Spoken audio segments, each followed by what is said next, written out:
Welcome back, everybody. Labour for European Future webinar. First one after the elections, which already seemed like a very long time ago, because lots has happened in the world and lots has happened in Labour world since the elections as well. But I don't know whether any of our panellists will go into what happened since, but we're really here to talk about the elections on May the 6th, which were billed as Super Thursday and saw devolved elections in Wales and Scotland, and saw council elections, mayoral elections, and police and crime commissioner elections across the country, and a very well-known by-election in Hartlepool in the northeast. So we don't need to go back through. I don't need to tell you all the results. You'll know all the results. But without further ado, what we're here to discuss is what happened and what does Labour need to do next to learn the lessons from the elections that we just had, both the positive results as in Wales and the less positive results as in Hartlepool, and move on to 2023 or 2024 and build an electoral coalition. So I'm guessing that our esteemed panelists will talk to what happened about 10 days ago, but also we'll give a view as to what's coming. So if it's okay, Peter, we'll start with you, and you can tell us what happened in Crawley. And whatever you want to add in terms of your view on what was going on nationally and what we do about it, that would be great as well. And thank you so much for joining us. Thank you. I mean, the first thing to say is that I'm not a psephologist. There are fantastic people out there with very big data sets who can tell you far more interesting things about the national picture than I can. I can talk to you about the campaign we ran in Crawley, what we experienced and its lessons about this election and the broader picture for the party. But first, I just want to start by saying these were not mixed results. We have to be honest about that. I find it very frustrating where we appear to be repeating mistakes of the past 5 years by lying to ourselves a lot. Angela Rayner was not promoted. Let's not kid ourselves about that. Losing over 300 seats in a local election is not a good result, particularly not when you bear in mind that we didn't do very well the last time these seats were contested either. There's no sign of recovery in the Red War, and Scotland remains essentially off limits to us. And if we can't accept that, then we're never going to be in a position to do something about it. It also wasn't an unpredictable result for the circumstances. Very early on, I'd messaged a senior official in the party and said, if you make us have a local election under these circumstances, we're going to lose safe seats. And the reason's pretty clear. Tories do better on poster votes. We weren't going to be able to run the kind of ground campaign which usually benefits us. It adds about 15% to Labour's share of the vote. So straight away, you're 15% down in your share of the vote. We could see the vaccine bounce, and whatever anyone else likes to do about polling, of presenting the polling that seems to best appeal to them in terms of what their political persuasion is. Actually, the polling does seem to be fairly accurate in terms of elections and predicting outcomes these days. And by refusing to say that we shouldn't have an election right now, which I think certainly from a medical perspective, having an event which brings lots of people together into an enclosed space over the course of a few hours is not a sensible thing to have done in the midst of a pandemic.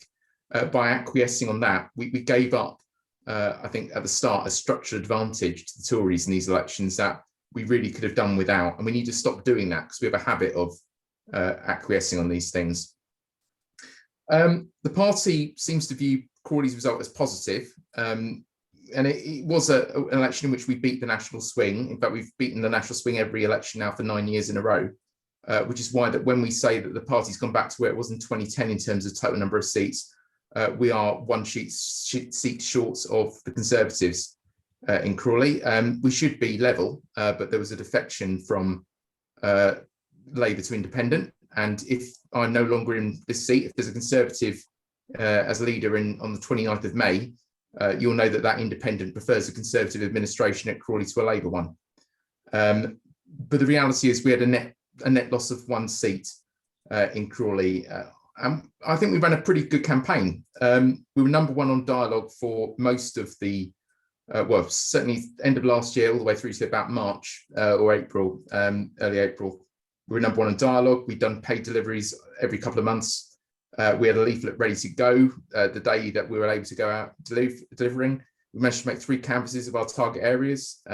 Posted letters arrived in the exact same mailing as the poster votes from candidates.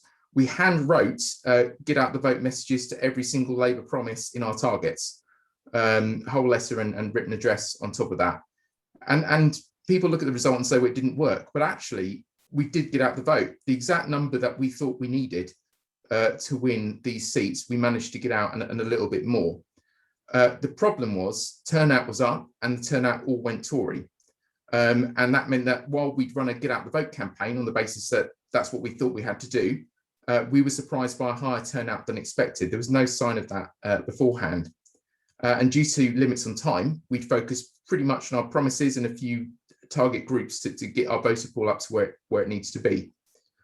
We had assumed that UKIP and Brexit Party, because they didn't run any candidates in our seat last time round, that vote had gone to the Conservative Party. And what it seems to suggest is that there was actually a suppressed vote that didn't turn out to vote last time over Brexit.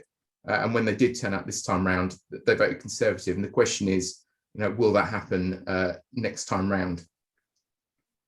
The end result was we narrowly avoided Conservative control, largely through coincidence that, through luck, that in one of the seats we had a by-election taking place at the same time as the main seat was up for election, and a lot of Tories forgot to use their second vote. So we managed to get our top candidate through, or at least the top one on the ballot paper. And we also managed to pick up a seat that we haven't won since 2004, which is an interesting one because it reflects what's happening on the broader national level, that this is a seat that happens to have the railway station, which can get you into London in 30 minutes. And we've been noticing, because I just bought a house in the area, that a lot of the other people looking for houses here were from London and were coming out, and we're seeing that still the same shift in social liberal politics into that area. So we saw that demographic shift taking place, but most of the town remains very socially conservative, and we have to find some way of reaching out to them. And during the campaign, we did actually have our own local posters made with a Union Jack on them to see if we could try and inspire a few more people to put them up. And we saw them here and there, but not really, to be honest. The lessons which I think we need to take out of what we experienced in Crawley are very much that, you don't want to accept elections under circumstances that are bad if they can possibly be avoided. We have this habit of saying, bring it on. Well, it sounds very brave, but actually that attitude doesn't necessarily pay dividends when it comes to the ballot box. I've got to say, Keir was largely unmentioned at the doorstep, which it certainly makes a difference from when Jeremy was in, where he regularly did come up as a source of problem for voters. But there also wasn't a sense of enthusiasm, and you would come across those people when Jeremy was in who would be genuinely very enthusiastic to come out and support the Labour Party. And it didn't feel that way. It felt people were coming out because they voted Labour, it's what they did, but there wasn't that sort of energy that might reach out beyond the normal group. I think this is a wake-up call for a lot of people who've forgotten that we were having these conversations back in 2005, so 2015. Corbyn provided a bit of a distraction. We ended up getting into an argument about left-wing and right-wing in terms of the party and sort of a 70s version of sort of nationalised socialism. But the result, the reality is we lost all these seats in Scotland back in 2015. And I remember having these exact conversations then, and the movement's been distracted and thought, get rid of Jeremy because he's unpopular and everything goes back to the way it was. But the truth is that isn't the case. There's been a progressive loss of these areas since the 70s. And we have to find a way of reconnecting with people. We need to bear in mind, for all the talk about portion representation and trying to bring in Green voters and lived-in voters, if you go to your police commission account and you look at the ballots coming out, the majority of people's second preferences are, first and second preferences are Labour and Tory, regardless of which one they put first. Most people swing between the two main parties. They simply do not see it in the terms that we do. Those are the acceptable choices, and that's what people go for. The majority of potential Labour voters are to be found within the Conservative Party's ranks. Certainly here, where we have no one's heard of a Lib Dem, no one's heard of a Green. It's very two-party state. And when we look at the result, there's very interesting YouGov polling that came out about a week after the result, that the reason why all these scandals didn't seem to make any difference to people was that it made a difference to the voters who were paying attention. But most voters don't pay attention, and we can't blame people for that. People have busy lives. Actually, it's bloody depressing, and quite often I don't want to follow the news either. But the end result is that we've got to find a way of reaching out beyond the people who are paying attention and start having these conversations with the people who don't want to talk about politics, because they're still turning out to vote. And when they do, they're usually voting for the guy who's got the funny hair and a bit of a joke about things and seems to talk about the country. and they don't see him as a joke. They see him as someone who's, you know, he's all right. He's someone who seems vaguely friendly to them. Whereas, you know, a very grey man in a suit, you know, is not appealing in the same way. And I'm not sure what the party's solution is to that, but we have to find a way of engaging these people. I think we really have to stop breaking the country up into different areas. There's even more of a tendency this time around to say, you know, southern coastal areas are different to northern red wall seas. And they're true. The composition of the electorate is different. But in 97, when you look at the values map around, you know, the way we can break down the population by their values, Labour was doing incredibly well across the whole map. And the problem which we've adopted since 2015, or 2010 actually, it was Ed's initial strategy, was thinking that you didn't have to try and appeal to the whole electorate. You could appeal to Lib Dem voters as your existing Labour base, and that would be enough to put you over the top. And it simply isn't true. The way you make yourself appealing to the electors that you need is to make yourself appealing to everyone. And that's what we've got to do, is to stop focusing on individual bits of the country, but to ask ourselves the question, what do most people want? You know, and to try and present ourselves in that capacity. And if, I don't know, the test I always set for myself is with a policy, if I couldn't persuade this in a way that was appealing to members of my local residents association, bearing in mind they're the slight right-wing bent to start with, it's probably not a good policy to be running with. And instead we're having lots of debates around very peripheral issues that the vast majority of people pay absolutely no attention to. I think that's everything in my notes, really. And I'll hand over at this point. Brilliant. Peter, thank you so much. That was a great way to start. And no comfort food for us there, but that's a good thing. Jackie, I'll come to you if that's okay. Thank you very much. Lovely to see everyone. Hope you're all staying safe, or maybe going for that traffic light system going abroad. No, I don't think so. Peter, that was excellent. I really learned a lot because, of course, you're English-centric and I'm going to be Welsh-centric, and it's going to be a very different story over here. So in 2016, we had in the Senate, which was the Welsh Assembly at that time, 7 UKIP elected. And that was a big wake-up call here. It was just before the referendum as well, and it showed a direction of travel. All of them are gone, including Neil Hamilton. Yay. We only have, it's good news, isn't it? We only have 4 parties in the Senate now: Labour, Welsh Labour, Welsh Conservatives, Plaid, and 1 Liberal Democrat. That's it. That was not predictable because, for example, in the regional seat in Mid and West Wales, there were 14 parties fighting this election. That's just to put it into context. Well, we had a very good result in Wales. We had 30 members out of 60 elected for Welsh Labour, and we came within 0.4% of electing a 31st member as well. And that's never happened before.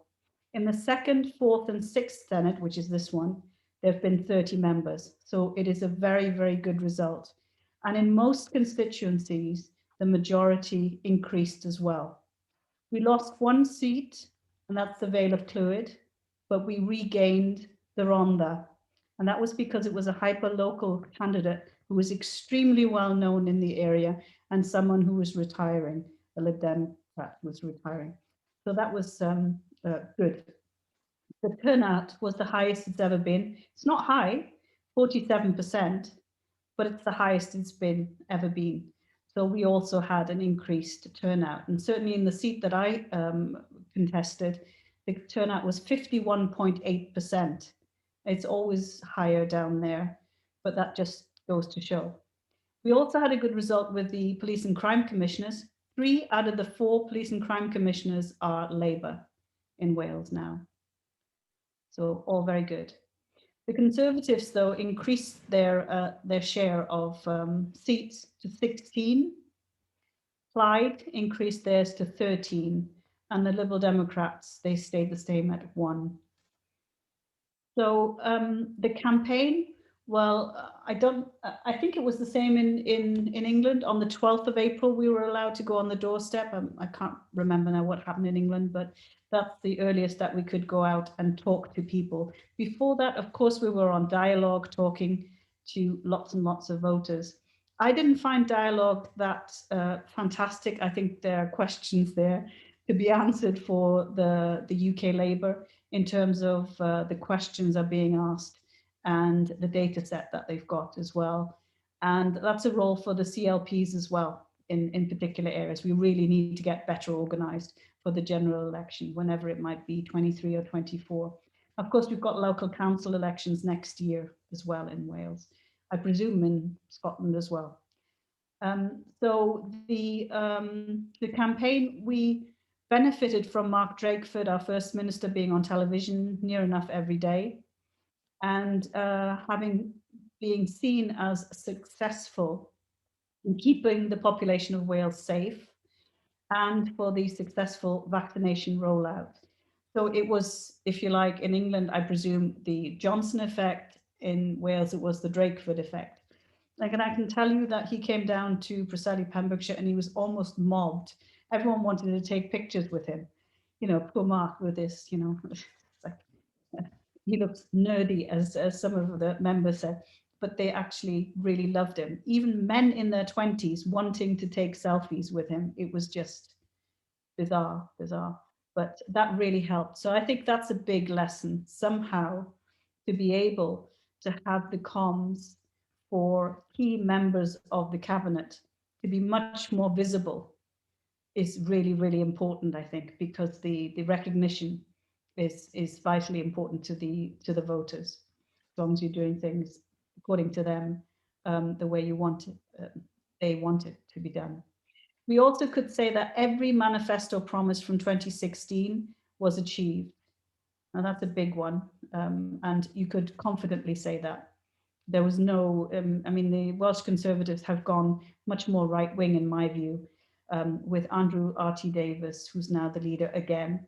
But the newly selected, much younger, white males who've been selected for regional lists, and those who've been deselected, who were much more moderate Conservatives, it's gotten, it's going to be challenging in the Senate. So in a way, they've replaced the UKIP people. They're just Conservative now. So that's really a big challenge. For the first time, we had 16 and 17-year-olds and those who are resident in Wales, whether foreign or not, who could vote. And we know that about 50% of 16 and 17-year-olds registered to vote. Not sure what the proportion is of those who actually voted, but certainly it's a journey. It needs, you know, a lot more attention. It needs to be in the schools, and COVID has played its part in preventing people from voting as well. With Plaid, Plaid is the National Party for Wales, or so they would describe themselves. Their #1 manifesto promise was an independence referendum. Well, that was never going to happen with Johnson as Prime Minister, was it? But it certainly, it was a presidential type of campaign, saying that I am going to do this and we are going to have independence. And there's a big independence movement called Yes Cymru that is cross-party, that is springing up across Wales as well. Now, when you have such deep divisions between the governments of the different nations, it is a logical direction of travel for people to want to go towards independence. Whether that's achievable or not, that's a different matter, but it makes sense in people's heads that that's what you want to do. For example, the internal market bill and the division of the markets, if it goes ahead, and the devolution process that Johnson's trying to stop, the first past the post electoral system that he's trying to impose, rather than the proportional representation STV system that we have at the moment. So you can see why people are moving towards that, or at least thinking about it. In the end, Plaid didn't do that well. It was expected that they would do much better, but they didn't. So as a consequence, we can call Welsh Labour the National Party of Wales, really, because they've been in power, in coalition, or on their own for 22 years now. So that's a huge success story. So I think that's something to think about for the rest of the country as well. How on earth has this happened? And how does it keep happening even during difficult circumstances? So if I can just talk a little bit about the a couple of more things and then my own seat that I contested, if that's okay, Mike. The campaign slogan for Welsh Labour was, if you value it, vote for it. And I think that came out quite late in the campaign, but it actually worked, because making the connection between Mark Drakeford doing a good job about COVID and the vaccination rollout, and then valuing that by making sure he's First Minister after May 8th, then we could use that on the doorstep. So it was a very simple way of getting across a very significant message for us. So I would also say that there are lessons there to be learned about snappy slogans and translating that into how do you actually translate that on the doorstep. So I contested the seat for Preseli, Pembrokeshire. It's been Conservative for a very long time, 14 years in the Senedd. And so it was a long shot that I would get in, but it was, we did quite well. It was a Brexit seat, 55.3% of people voted for Brexit. And we cut the majority from nearly 4,000 to 1,400. We had a swing to Labour of 9.3%, which is pretty bloody good, I think. We had a fantastic social media campaign, despite the fact that we couldn't go on the doorstep until the 12th of April. And the county is huge. There's Welsh speakers in the top, at the north. In the south, it's called Little England Beyond Wales. A lot of English people move there, retire there.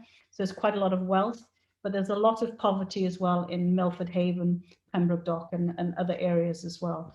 So it's difficult. There were 5 candidates and there were 14 different parties on the regional list. The Plaid candidate was a county councillor. He had stood in the general election as well, very well known, and he increased his votes. He doubled it to 6,000. I got more votes than any other Labour candidate has ever had, even those who represented the seats twice. They got 10,895, but the turnout was up 51.8%. So Paul Davis won by 1,400 votes. The Reform UK candidate got 1,200. So I think that mirrors what you said, Peter. So it wasn't,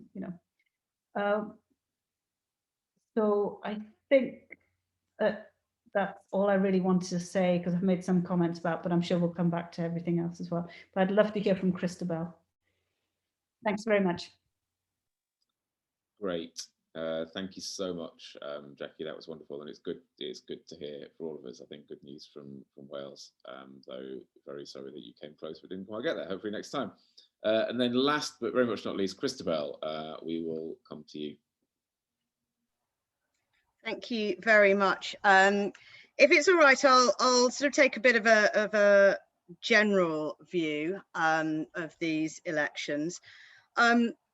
I'd just kind of like to start off on a slightly more positive note, if that's okay.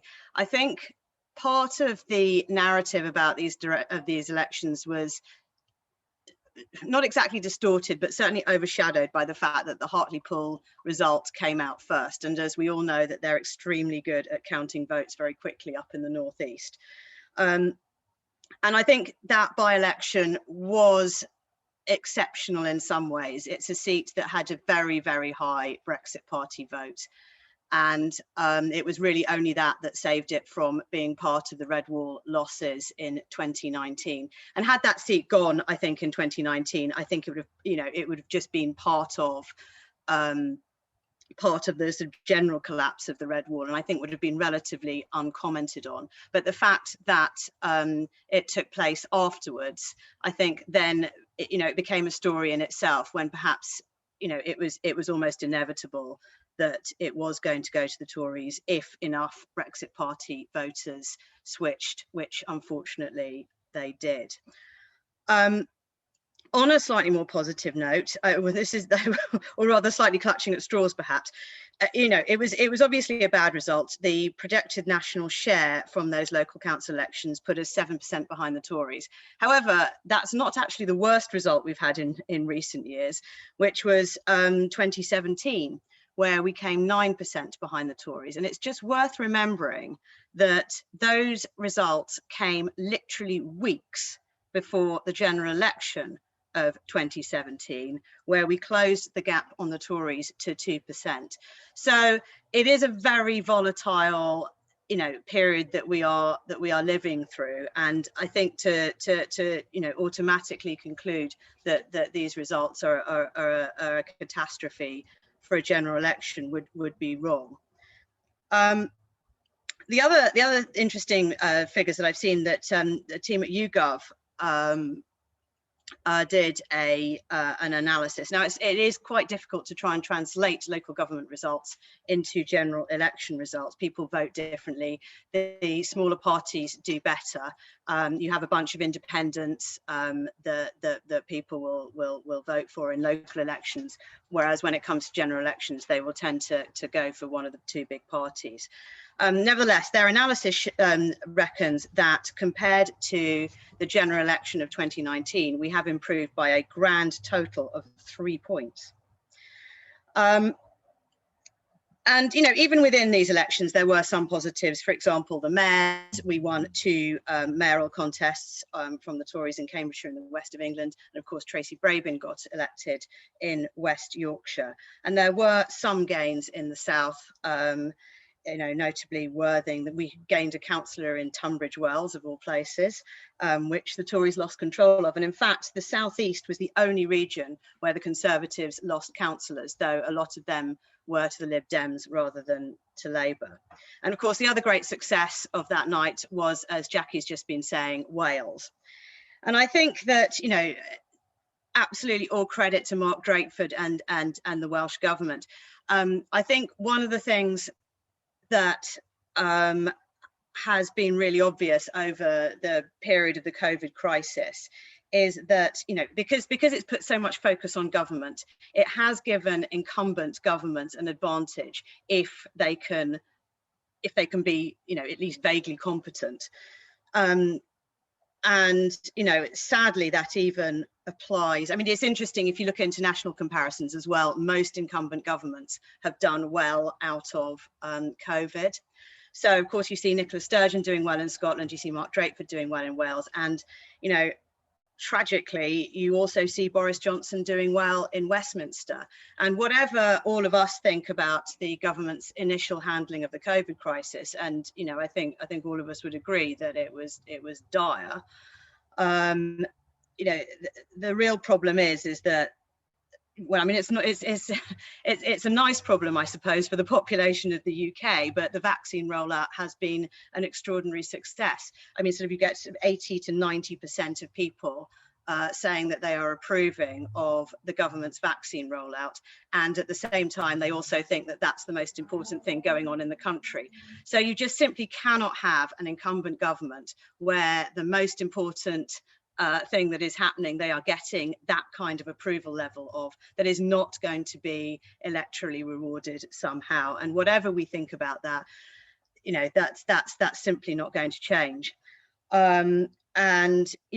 Essentially these elections happened at possibly the worst possible moment for Labour in that sense. I mean, I'm quite sceptical about whether the vaccine bounce will last. We've got the India variant on the horizon, which may yet scupper some of their reopening plans. Quite frankly, when we haven't fully felt the economic effect yet of the severe recession that COVID has caused because of the government's measures, but I think that's going to hit in the autumn, and I think we are going to be in a very, very different place in a few months potentially. However, having said all that, as Peter said, we just can't pretend this was a good set of results. I mean, they're just nowhere near good enough to be on course to win a general election at Westminster. Generally, opposition parties do well in local elections. They tend to gain councillors in local elections. We lost councillors. And even in 2017, let's just remember, we didn't actually win in 2017. So, that rule holds. This is not saying Labour is on course to form the next government. Also what they did reveal was that Labour is in a bit of suffering from a bit of a pincer movement here. We're clearly not winning back the voters that switched to the Conservatives in 2019. That was very clear from the results in the areas where those seats fell to the Tories in 2019. Yet on the other side, we are losing some votes to the Greens, and that was kind of evident, particularly in London, where I'm based.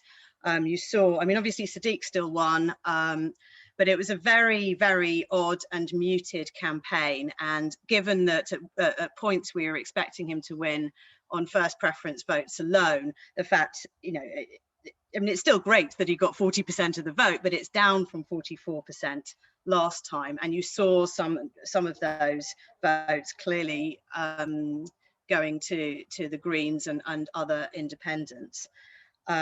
Given he was up against an extremely poor Tory candidate who seems to, central office seems to have given up on him halfway through the campaign, I think probably we would have expected to have done a little bit better than that. And I think it's less that we'll see when we get the detailed analysis, we can have a better idea of what actually happened under the surface.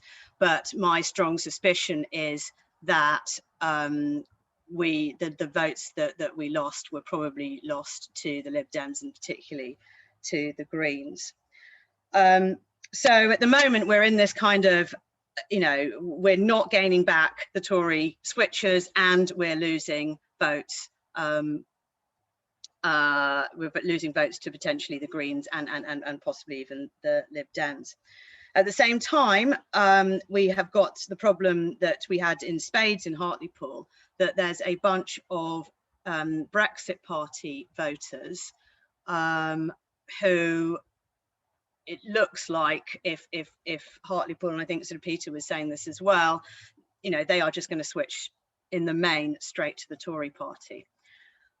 This is a worry because there's around about 25 to 30 Westminster seats where the Brexit Party vote exceeds that of the Labour majority.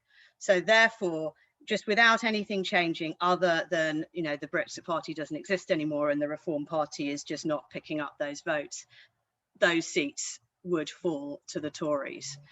Just because of the collapse of the Brexit Party. And it's very clear, again, looking at the results, that those Brexit divides are still very much there. I'm sceptical about whether Brexit itself is that much of an issue. It's clearly fallen in salience.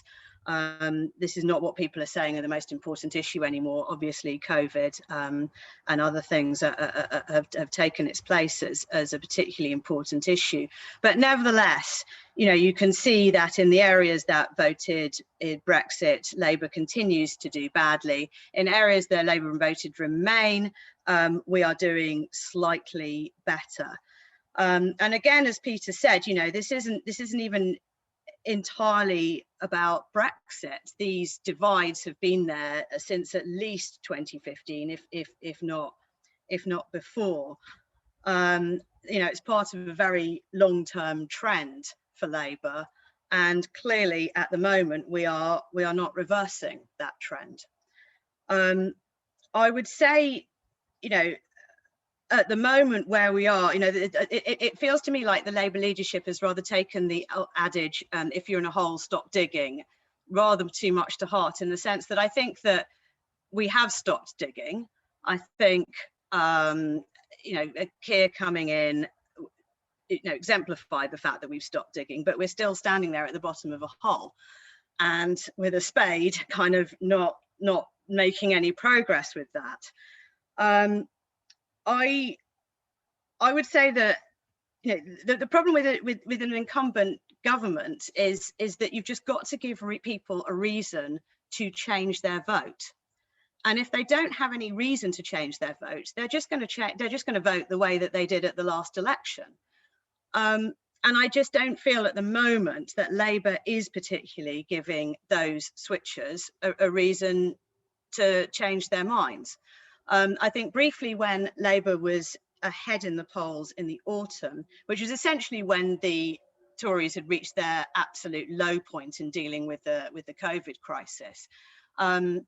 Essentially, a lot that Labour lead was nearly almost entirely composed of the fact that Tory voters, 2019 voters, had gone to don't know.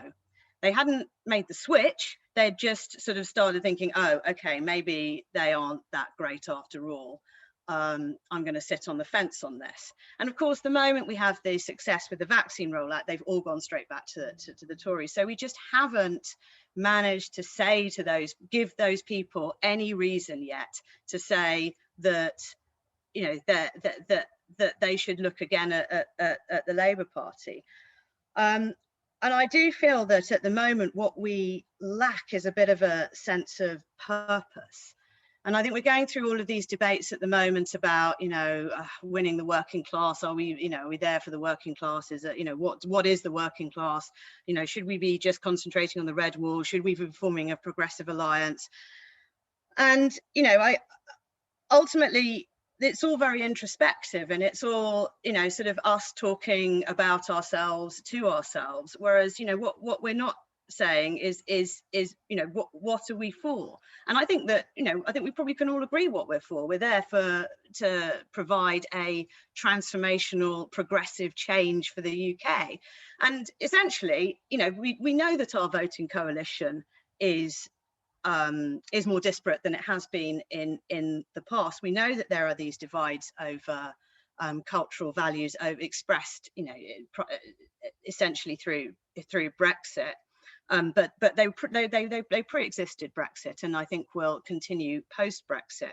But ultimately, you know, we've seen the country shift in a economically leftwards direction, and that's why you have a Tory party which is now, you know, committed, however superficially, to levelling up and actually to spending quite a lot of money. I mean, you go back to 2015 when they were still going on about austerity, and in fact, you know, most people approved of austerity, hence they voted the Conservatives back in. We're in a very different world. We're actually in a world that should benefit Labour if we can find that sense of purpose. And I think that just, you know, that the idea that we need to talk to our voters as a whole, and I, you know, Peter was absolutely right. We don't want to be subdividing them into little groups and sort of saying, you know, these people over here are completely different to these people over there. Anyone who wants a transformational, progressive UK, they're Labour voters, and you know, those are the people that we should be appealing to, rather than sort of trying to subdivide them into groups.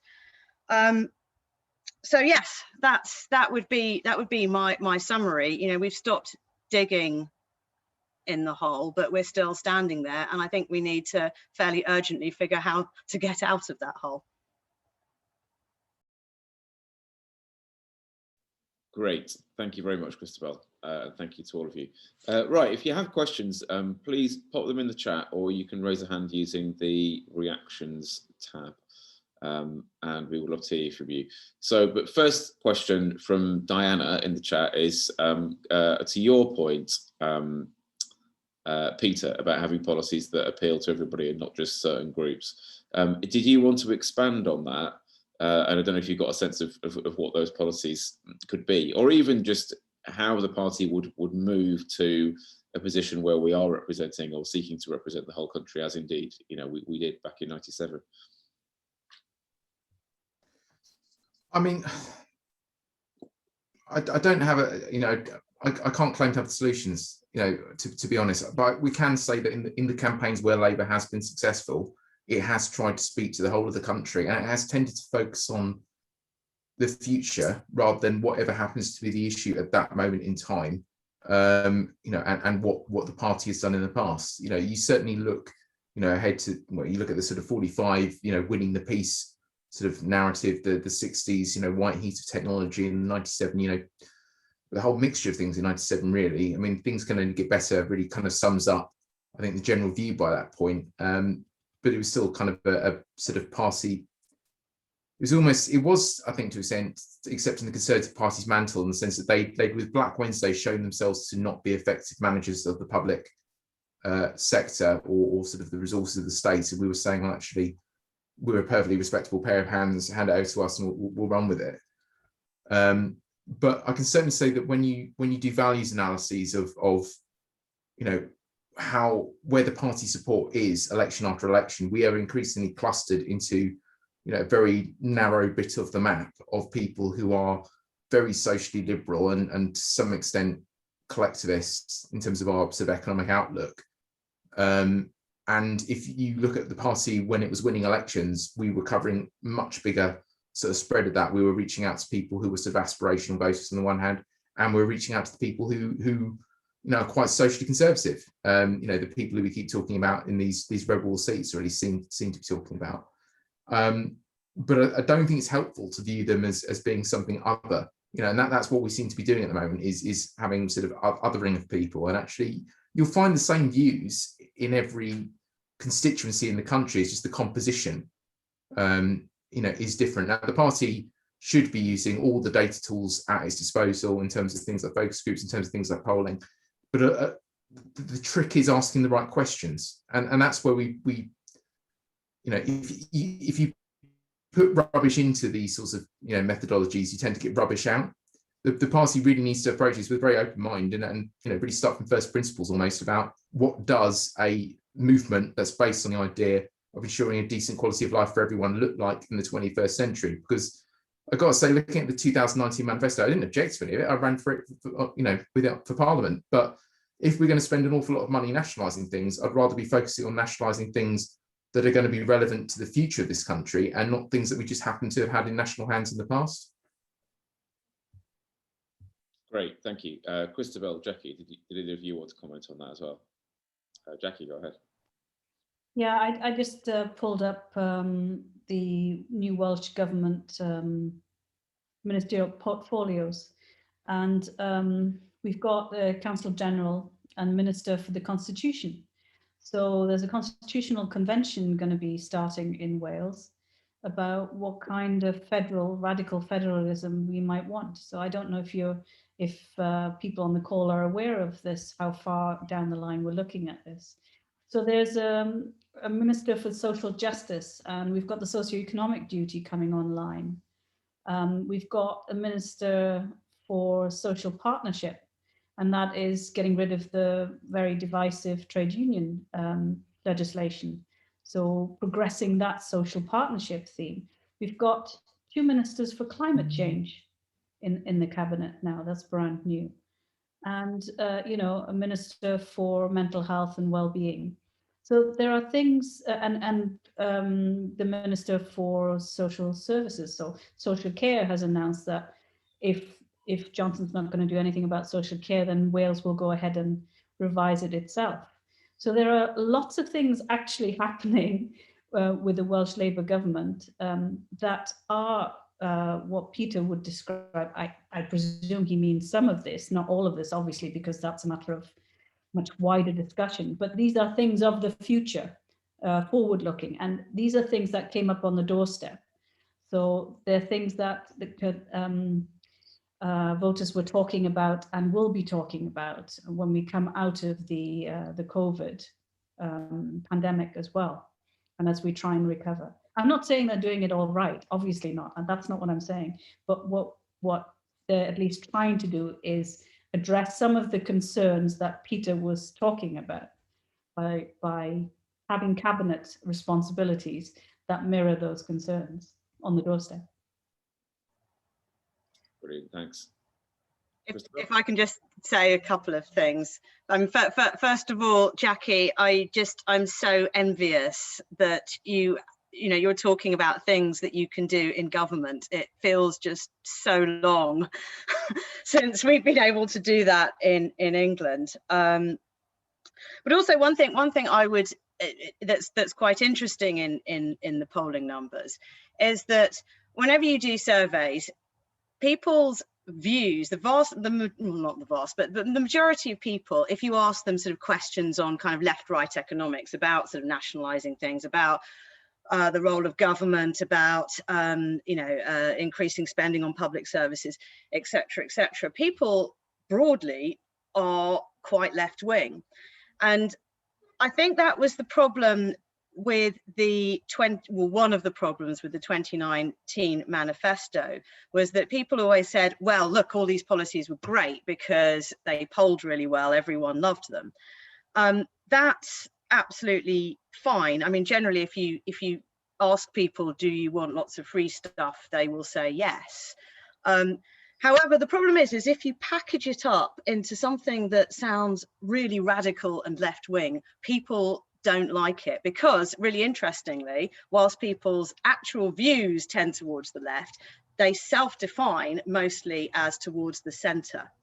And I think this is kind of what Joe Biden got really right, is that, he actually, if you go into what, it shouldn't have been a huge surprise to a lot of people that he has kind of being quite a radical in the first 100 days of his presidency, because it was there in his campaign. But he absolutely campaigned as a moderate. He campaigned as these are sensible things that any sensible person would do.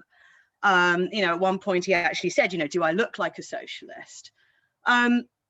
So I think that's something that Labour could definitely learn from. I think, a lot of the left will sort of go, will tell you, well, look, all these things are just what, a European Social Democrat Party would do. They're not radical. It's like, okay, let's say that. Let's just say that. Let's say that other countries like Germany or whatever it is, other Western democracies are doing this, and they haven't sort of collapsed into some kind of Venezuela disaster. But I think, as I say, a lot of it is just not understanding that how voters define themselves, and not reaching out to that, and rather kind of trying to define who they are for them, I think. Great, thank you. Right, Terence.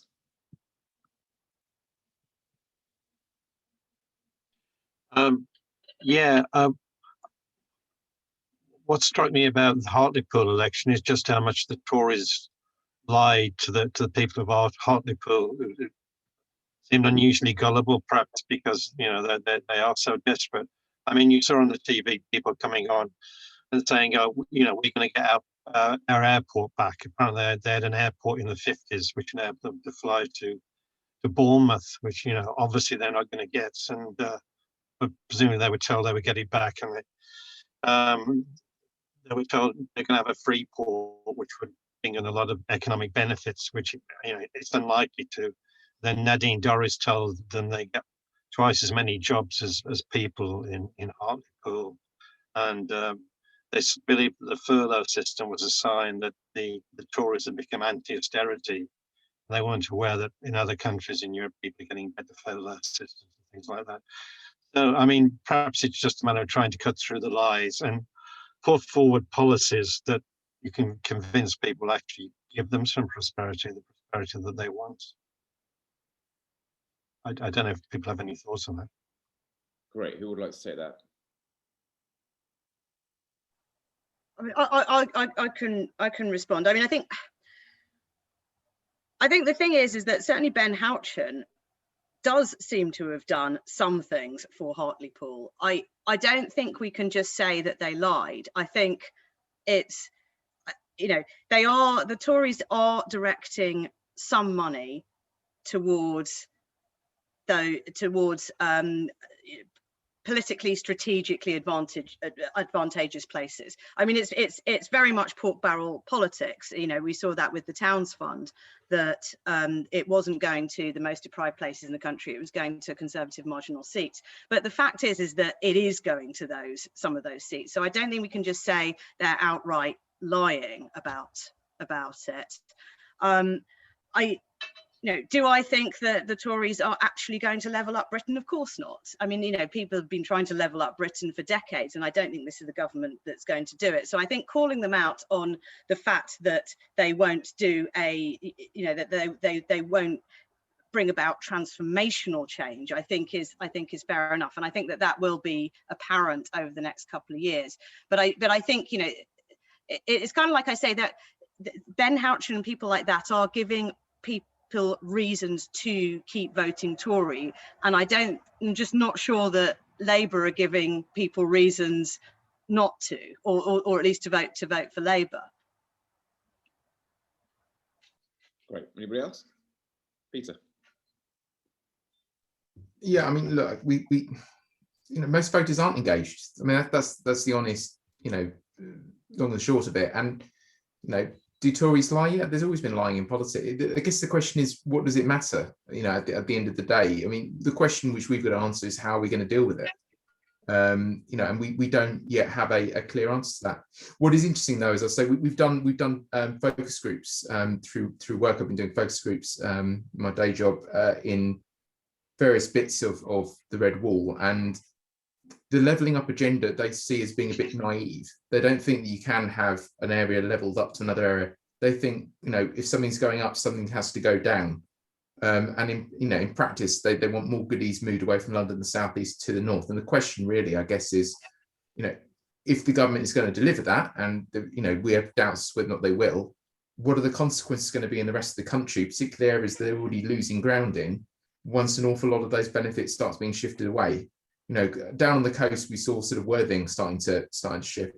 And because they're in the same counties, I was having regular meetings with their group leader throughout the campaign. They weren't doing anything different in terms of campaigning styles to any of the rest of us.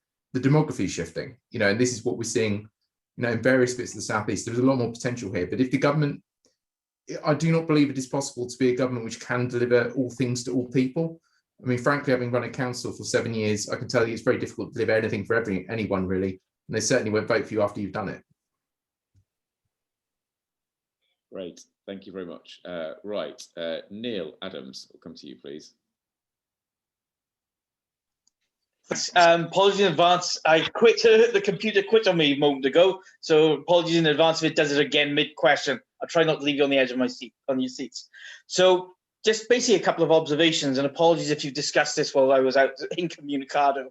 I think the first thing we've got to do is we've got to start talking to the other parties, the progressives, about alliances. You know, where we're most likely to defeat the Tory, we have to step aside, or they have to step aside, as happened in Scotland the other week, where you had these situations where the SNP were denied a majority by the unionists ganging up, in essence. So I think that's the first thing we need to start thinking of doing. The second thing is we have got to start talking about the PR thing.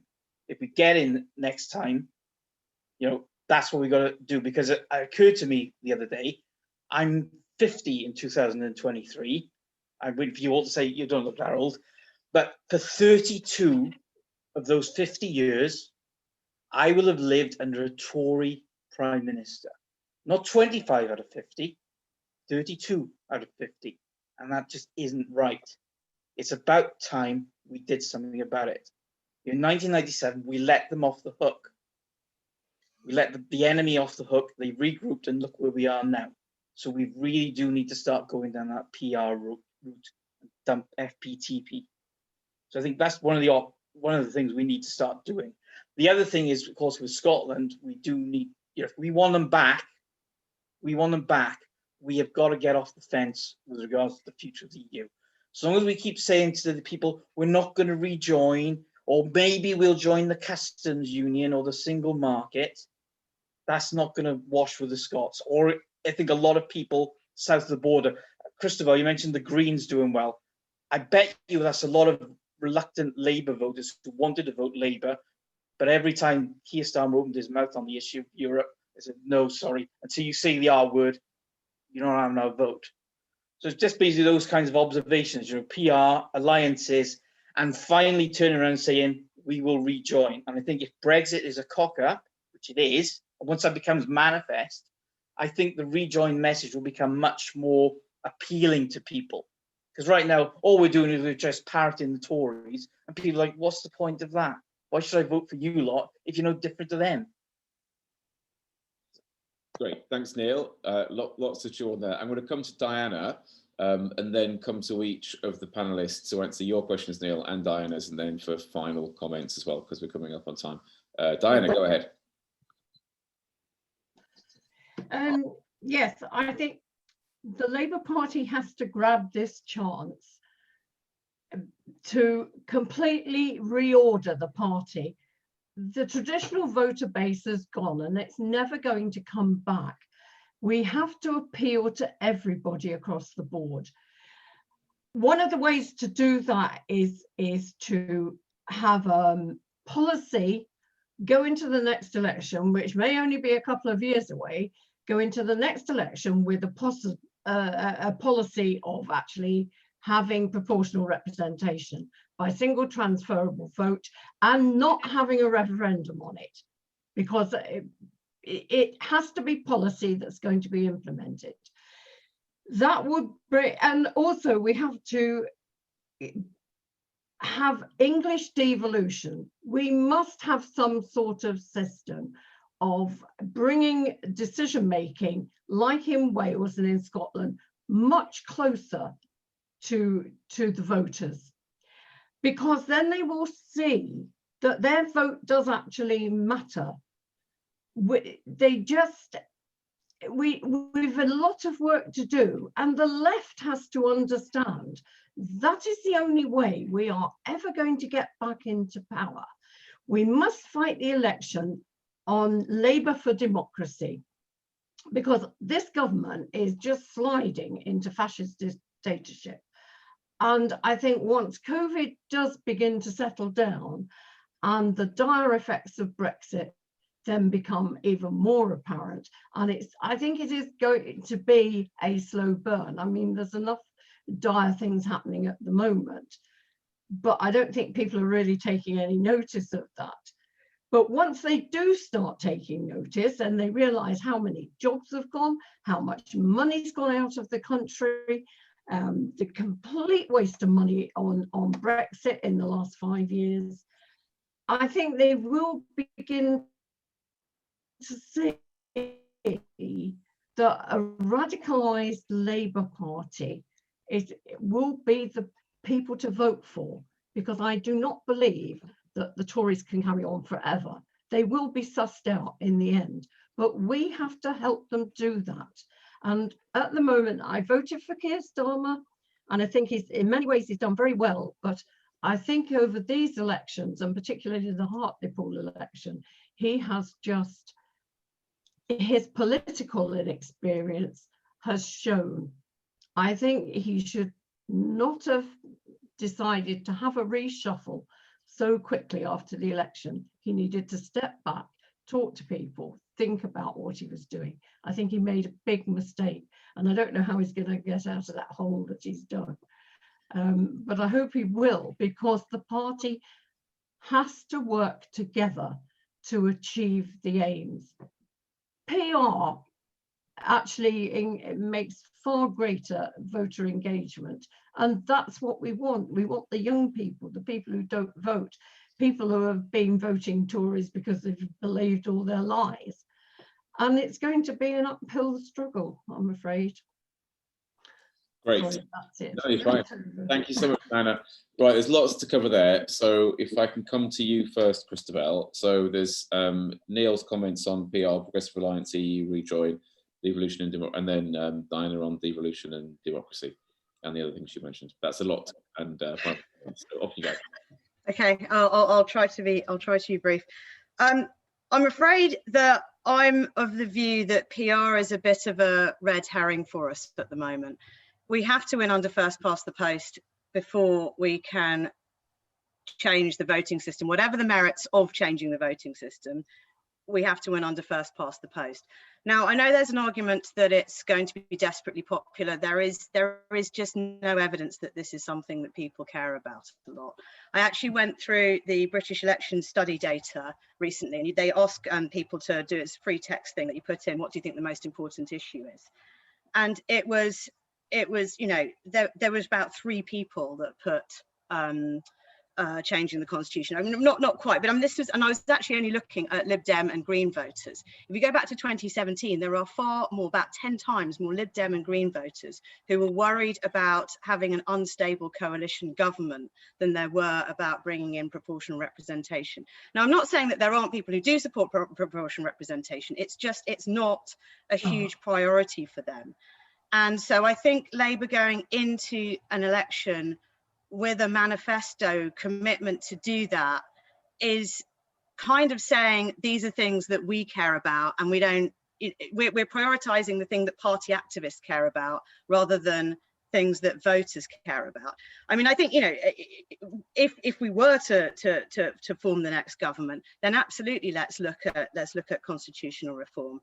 And I think, you know, certainly on the devolution question, there are huge problems with devolving to any kind of English parliament because it just creates a huge imbalance because England is so big. But I absolutely would support, I think we really need to look more at devolving, and I would say this as a local council, I'm sure Peter will agree with you, we need to look more at devolving power to more local government structures, which are closer to people. And I do think that the kind of government's promise of take back control and levelling up cannot be realised unless actual money and power is handed to more local levels of government.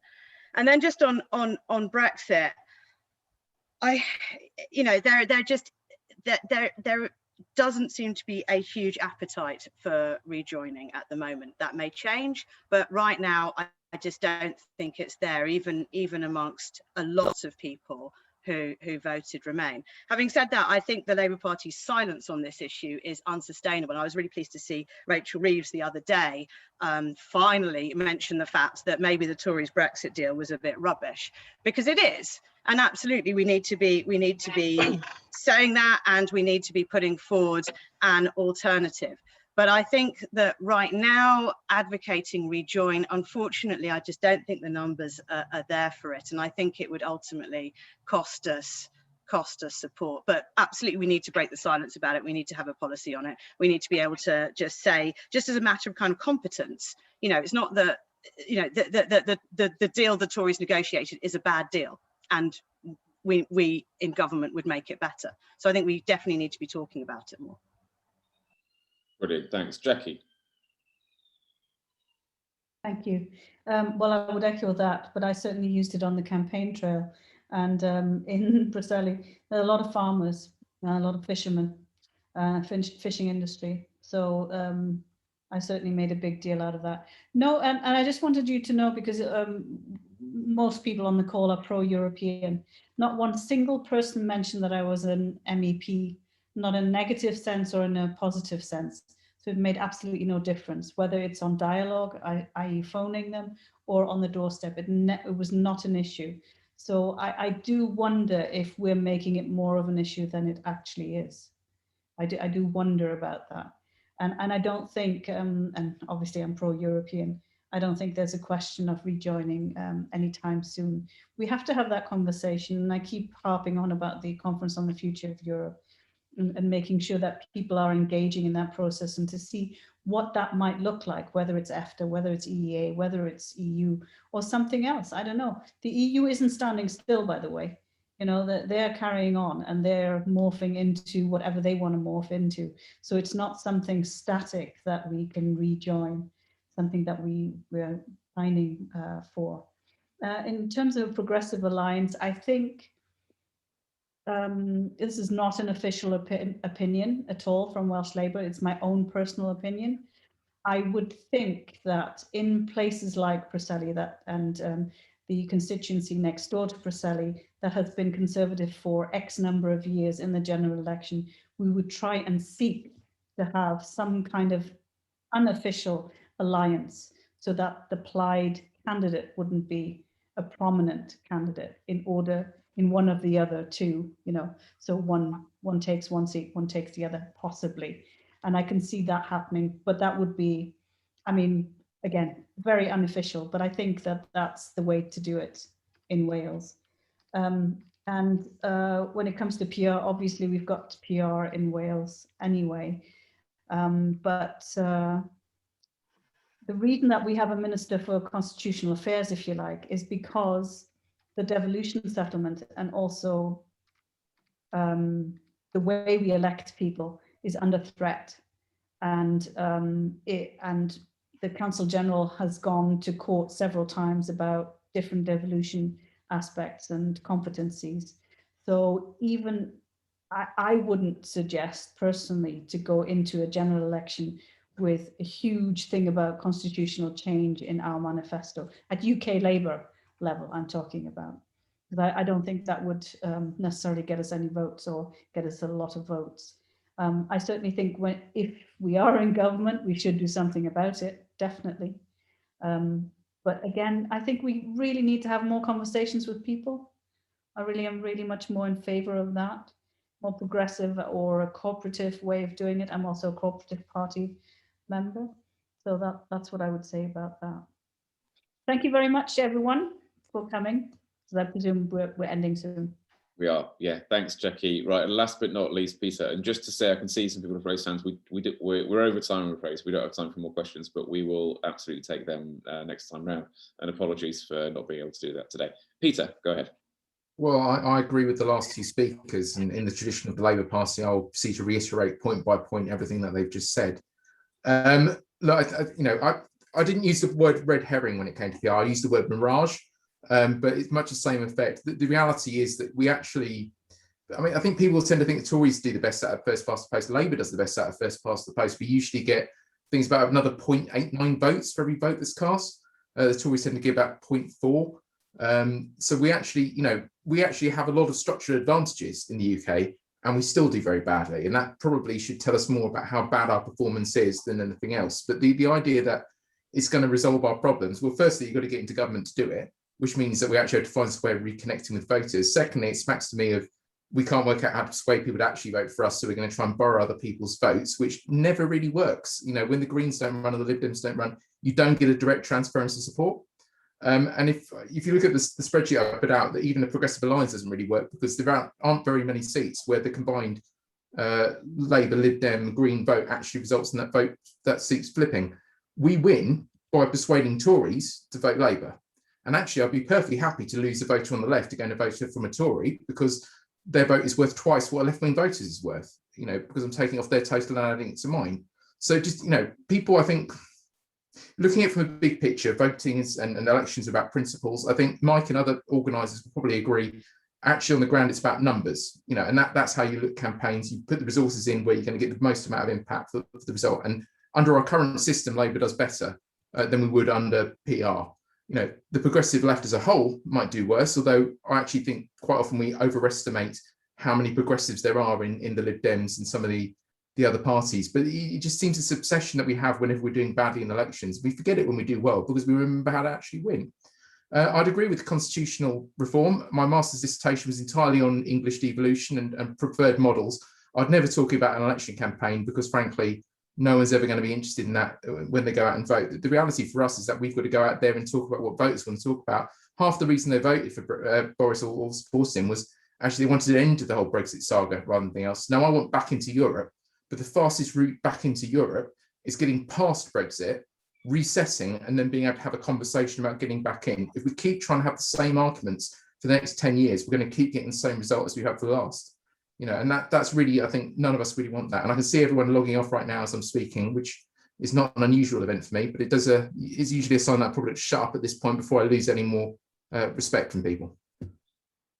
No, I'm sure it's not that. I think it's just to be good enough on time. But thank you, Peter and Jackie and Christabel, for joining. It's great to hear from you, and lots of food for thought there. Thank you so much to everybody else for joining. Great to see you. This will go up on YouTube fairly soon, and all our previous webinars are up there for you to make use of and enjoy and learn from, hopefully. When you feel like doing that. We have another webinar tomorrow evening, so if you are free and available, join us for that as well. I think I'll just check, actually, I think that's at 7 p.m. And that is with, it's with Leeds for Europe. We've got Hilary Benn speaking and a number of other people as well. So if you want to join us there, please do, and there'll be a different discussion. It's much more Yorkshire focused, but and probably more Europe focused as well than today. Great, so we'll see you there hopefully. And again, thank you so much for joining, and thanks to our brilliant speakers. Bye for now.